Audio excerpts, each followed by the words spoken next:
Hello friends, my name is Bhargavi. నేను ఈరోజు మీకు ఇడ్లీ బ్యాటర్ ఎలా ప్రిపేర్ చేసుకోవాలో చూపిస్తాను.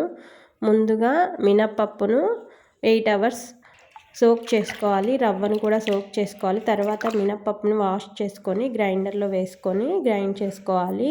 నేను వాడే గ్రైండర్ అల్ట్రా గ్రైండ్ గోల్డ్. ఈ గ్రైండర్లో పిండి చాలా స్మూత్గా వస్తుంది.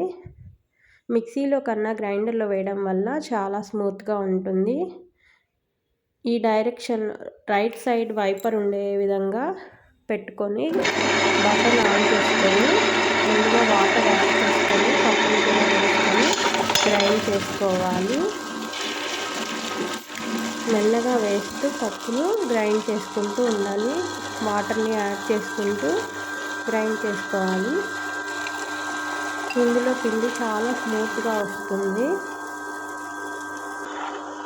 ఒక గ్లాస్కి 1.5 రేషియో తీసుకోవాలి. నేను ఒక గ్లాస్ పప్పుకు 1.5 గ్లాసు రవ్వ వేస్తాను.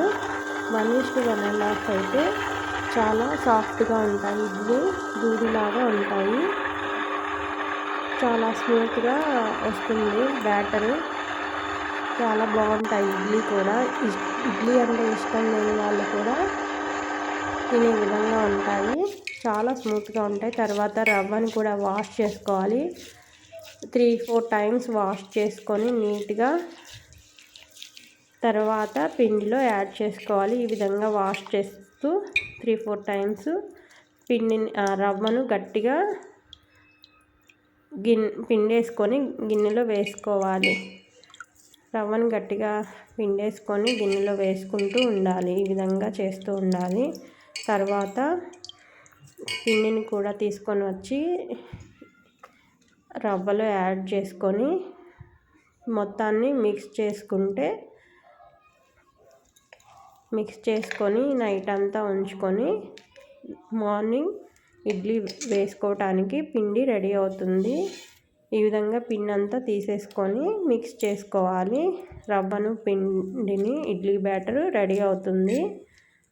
మీకు ఈ వీడియో నచ్చినట్లయితే లైక్ చేయండి, షేర్ చేయండి, సబ్స్క్రైబ్ చేసుకోండి. ఈ పిండిని ఈ విధంగా ఫ్రిడ్జ్లో కూడా స్టోర్ చేసుకోవచ్చు. నేనైతే 2-3 డేస్ యూస్ చేసుకుంటాను ఇలా ప్రిపేర్ చేసుకొని. మీకు నచ్చితే సబ్స్క్రైబ్ చేసుకోండి.